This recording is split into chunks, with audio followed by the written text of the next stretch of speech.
भगवान का स्वभाव है, जब भक्त पुकारता है तो वह दौड़ा हुआ आता है। जब तक आप पुकारोगे नहीं तब तक परमात्मा भी आने वाला नहीं है।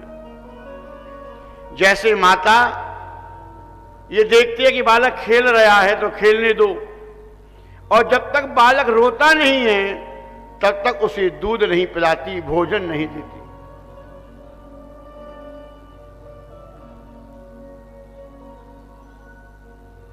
द्रौपदी ने भी भगवान को पुकारा है। भगवान ने तत्क्षण वस्त्रावतार ले लिया। क्या ये वस्त्र अवतार सहज हो गया था? कोई चमत्कार से भगवान ने वस्त्रावतार लिया? उसके लिए भी द्रौपदी ने पहले बीज बोया है, कर्म किया है।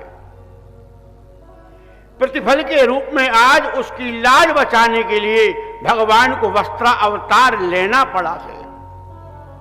राजसूय यज्ञ के समय जब शिशुपाल ने भगवान को अभद्र वचन कहे, अपनी मर्यादा का उल्लंघन किया, तो भगवान ने अपने सुदर्शन चक्र से शिशुपाल का सिर छेदन कर दिया, वध कर दिया। और जब सुदर्शन लौट करके भगवान के अंग में आया, उनकी उंगली में आया, तो उसने हल्का सा भगवान की उंगली को चीर दिया, जिससे रक्त की धारा बहने लगी। ये देख करके भक्त द्रौपदी अधीर हो गई। तत्क्षण अपने साड़ी का पल्लू चीर करके और भगवान की उंगली से लपेट दिया। भगवान ने कहा कि द्रौपदी, तूने तो आज मुझे ऋणी कर दिया है। मेरे इस घाव में लगे तेरे वस्त्र के एक एक धागे का मैं मूल्य चुकाऊंगा जब कभी तेरे पर संकट आएगा और तुम मुझे पुकारेगी।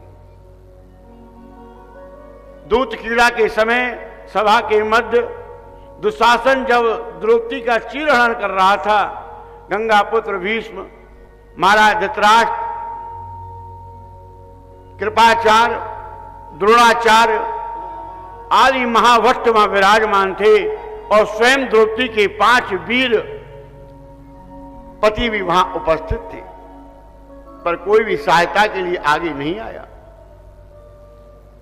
अपनी लाज को जाता हुआ देखकर, लाज के भय को त्याग करके, अपने वस्त्र को जो पकड़ करके प्रयास कर रही थी अपनी लाज बचाने के लिए, तन पर एक हाथ वस्त्र रह जाने पर द्रौपदी ने उस लाज का भी त्याग कर दिया और दोनों भुजाओं को उठा करके माधव के लिए पुकारा है। भगवान तत्क्षण पहुंच गए। अदृश्य रूप से भगवान ने वस्त्रावतार लिया है और द्रौपदी के चीर को बढ़ा दिया। दुशासन थक गया पर द्रौपदी को निर्वस्त्र ना कर सका।